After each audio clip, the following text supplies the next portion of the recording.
Good day and welcome back to Elementary 72 Gaming.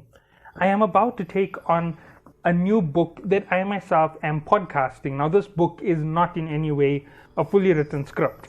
It is going to be done by my own standards as I'm using voice to make it. And from voice, I will try and transcribe it down to a written copy. So first it's coming out as voice on YouTube, and then it's going to go to a written copy. It's a very unusual book, to be honest. It's just my try at the style of a genre. I'm not that good with the writing, but maybe I'm good at storytelling. So let's see how it goes.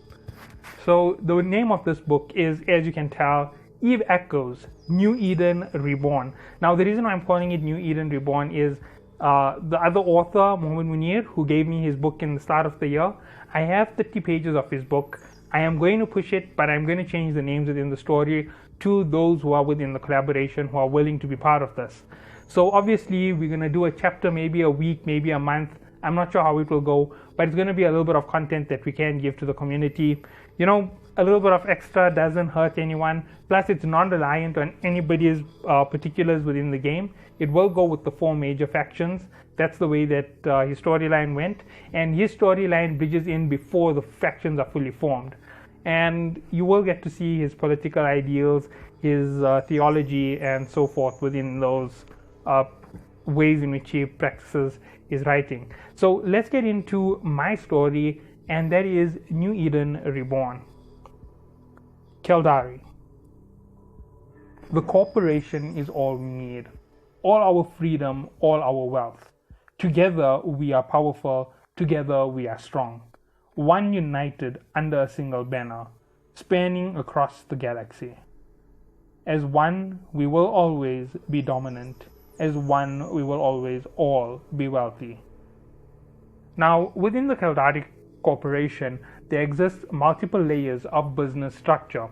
This allows them to function in multiple layers and keep their business operation in such a way that all members of their community are kept wealthy.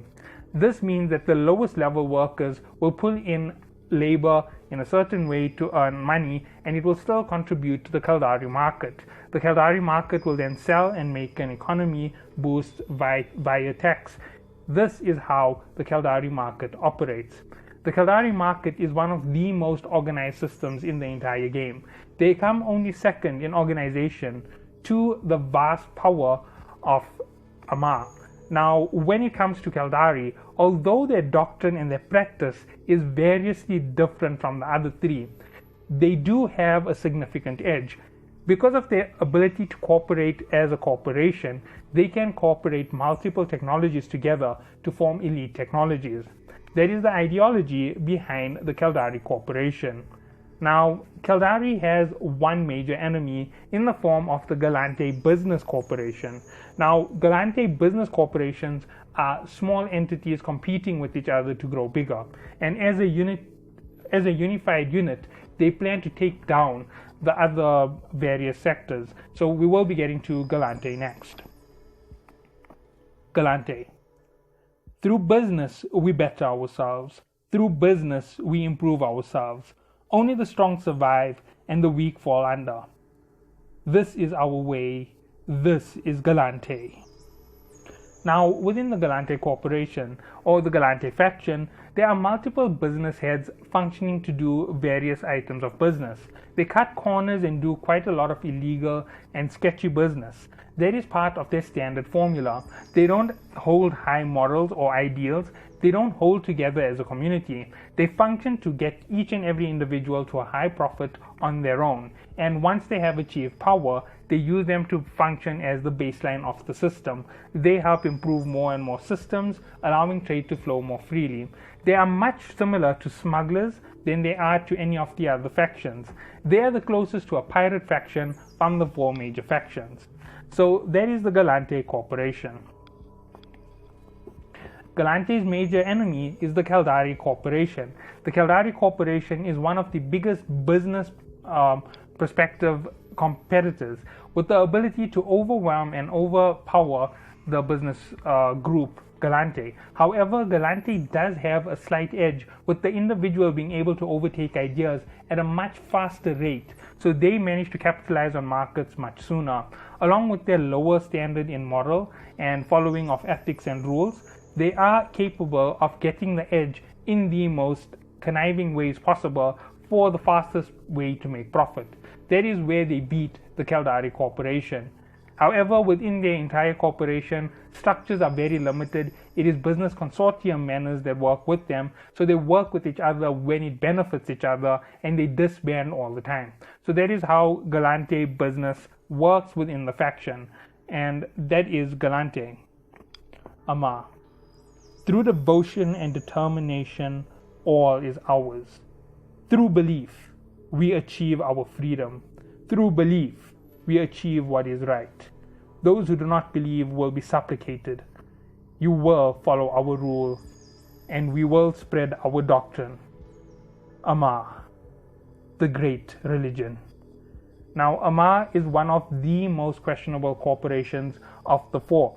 Amar is a religious organization fueled in the manner of a crusade. They will attack anybody who opposes them, and they will take their crews as slaves. Now, they are one of the only corporations who uses this method. They also have a very strong doctrine of religion, which gives them a solid band for basic ethics and morals within their society. Although their moral standards are kept to that particular level and are kept within the religious doctrine, they do have various outlets that do not seem to follow their religious doctrine, such as their ability to practice slavery. It is part of the way that they practice their religion, and it does make it quite difficult to handle the various aspects of Amar. Amar is devoted to their religion, and they do practice it more than they actually practice business or any other institutes. Within the entire collective of Amar, multiple individuals will put their wealth forward to help the Amar consortium religion grow further and further across New Eden. That is the goal of Amar, and that is the goal of the people of Amar. They function as a vast community, all following one ideology, and that is where their strength comes in. That is how come they can compete against corporations like Caldari. That is where they have their edge.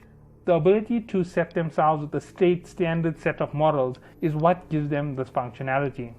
Their greatest enemy of all is Minmatar. Minmatar is a heavy military organization who wants freedom. They use the anarchist method to gain pure freedom, and I will be covering them next. Minmatar. Through military might and might alone will we gain our freedom. For freedom do we devote it all. We will be angels, we will be devils. We would be whatever it takes. War for freedom. Battle above all.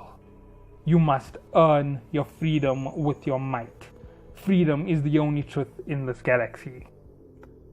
Minmatar is a faction who is based around a very strong military doctrine. Military gives them an extreme amount of discipline, allowing them to fight highly efficiently against very well organized and very powerful organizations such as Amar. This is what gives them their edge in combat.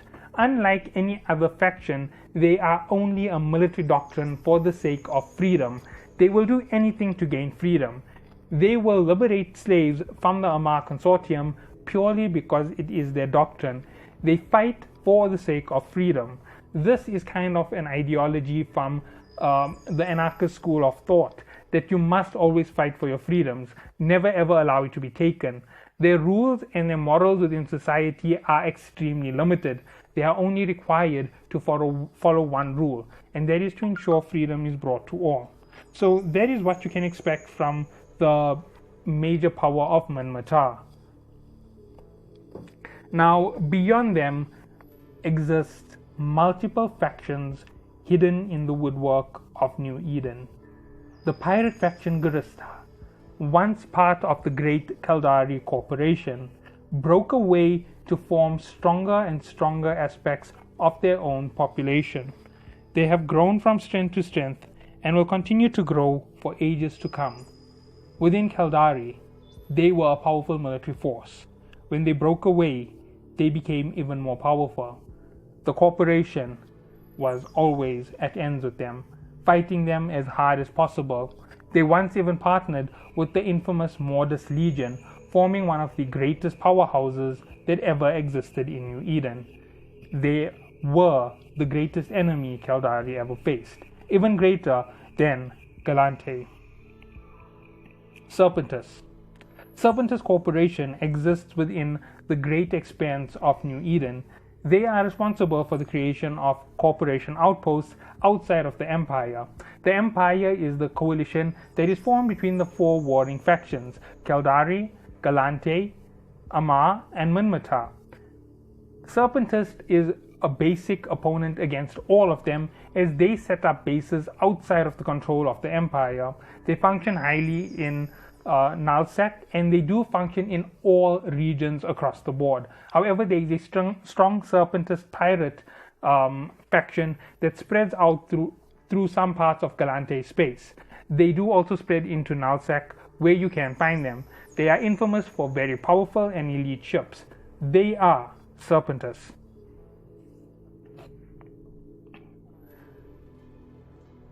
Blood Raider. The great enemy of Minmatar. Blood Raider is a heavy military organization. They are formed purely to fight against Minmatar to achieve their liberation from the army. They will fight and pillage whatever they can to achieve their desired goals. Their goal is to be free from indoctrined service for the sake of freedom. They want pure freedom without the fight for freedom, which is why they are the enemy of Minmatar. Sanchez. Not believing in the strong armor doctrine and also forming against the strong religious faction of Amar. Sanchez or Sancha has formed in the great regions of Minmatar space as a basic faction of resistance against the mainline force of Amar. They are one of the many enemies of the Amar Empire, and they are amongst the strongest. They have a very strong shield doctrine within their practice, which is where they get their most power from when it comes to fighting against the various elements of Amar.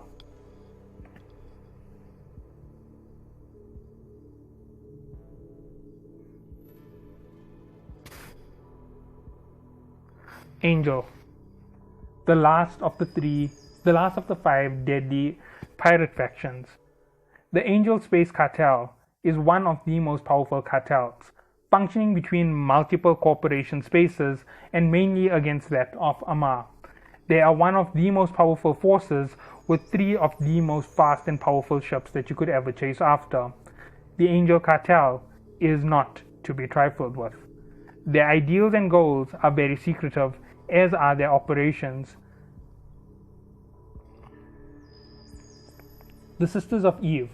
Existing in New Eden, predating that of the four great factions and the Empire, the Sisters of Eve strive to bring peace across all factions. They hold to themselves a very strong, powerful brand of ships that are capable of supporting ships in combat.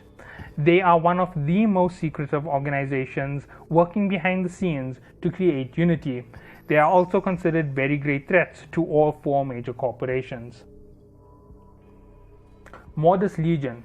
A legion formed between Amar and the Caldari Corporation. Their function to take out the pirates from Gurista, Sanchez, and from Angel Cartel. All three together were once the enemy of Mortis Legion. Mortis Legion was once in service of both Amar and Caldari. After factoring away from Amar, they were part of Caldari space and were left alone by Caldari, not listed as pirates, although not listed as part of the Caldari Corporation itself. The Mortis Legion are some of the most powerful fighters you could ever go up against, led by the infamous Mortis, who legend has it is capable of destroying an entire squadron on his own. Zhen Yu and Ji Yan, two ancient relics of the ancient Zhai Yuan, one of the factions who formed the base of New Eden, predating the arrival of the Empire, predating all other organizations. Not much is known about this rare and legendary faction, We do not know if they still exist. We do not know if they are still out there. However, we have seen the relics of their ships in their incomplete formations, and the power that it holds is beyond our wonder. The great Zenyu may be even more deadly than we could ever imagine, and they predated us. You could only imagine where they are now. Now those are the factions, and that is the end of the main part of the book. Now this is just my pre-ab to this book. Hopefully I can improve it a little bit more. I will see if I can work on it a little bit more and get a better storyline. Yes, I did take a little bit of a big pause in between. I did take quite a big rehearsal to this, but regardless, it gets quite confusing because you have to discuss all the storylines. So that is our quick rehearsal of who is who and what is what. And I will be starting it off, obviously, with my favorite faction, Caldari. So we will be starting it with Caldari, moving on to the Minmatar fight against Amar, and then forming up against them with the Mortis Legion. Now, Mortis Legion hasn't been launched into the game. They are one of the most sought after ships in the form of the missile boats in the faction class. They are the most powerful ships, from what I can guess, against taking on other faction ships. They meant to sink other ships in their own class. The Oratress is meant to sink other cruisers. It has one of the most powerful torpedo and missile doctrines in the game, and it has some of the most powerful shields. So it's a brand of fighting that is a mix of Caldari heavy power missiles with the ability to have heavy power defense from some of the more elite shield doctrines. So that is something for you to note. I suspect that it has a little bit more power than the others. I haven't personally tried it out in the game, as we haven't yet received it. So as soon as it does come out in the game, we will definitely get some reviews on it, and hopefully by then it will be as amazing as it has been built up to be, since it hasn't yet been launched. So I hope that you do see me in the next one. Catch you then. See you all.